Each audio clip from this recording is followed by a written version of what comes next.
சாரதா கோவமாக கேட்குறாங்க. என்னடி என்னடி நினச்சிட்ருக்க நீ? இங்கே பாரு, நீ அந்த பையன் கூட சேரக்கூடாது அப்படின்னு சொல்கிறாங்க. அம்மா, நான் எதுவாக இருந்தாலும் அவர்கிட்ட பேசிவிட்டு அதுக்கப்புறம் நான் டிவோர்ஸ்க்கு சைன் பண்ணுறேன் அப்படின்னு காவேரி சொல்கிறாங்க.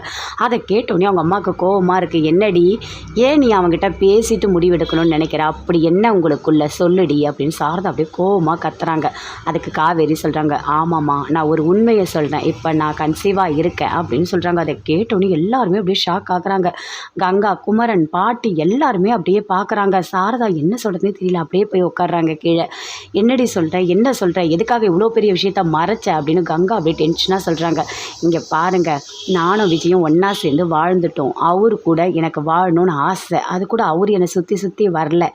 நான் தான் எனக்கு தான் அவர் ரொம்ப பிடிச்சிது அப்படின்னு காவேரி சொல்கிறாங்க. அதை கேட்டோன்னே பாட்டி எல்லாருமே அப்படியே பார்க்குறாங்க. பார்த்தோன்னே எனக்கு அப்போவே தெரியும், அவள் வயிறு பெருசாக இருக்குது, அவள் வாந்தி எடுக்கிறான்னு நான் சொன்னேன் அப்படின்னு பாட்டி சொல்கிறாங்க. அதை கேட்டோன்னே எல்லாருமே அப்படியே பார்க்குறாங்க. எதுக்குடி இப்படி மறைச்ச அப்படின்னு சொல்லிட்டு பாட்டி அப்படியே கோவமாக கத்துறாங்க.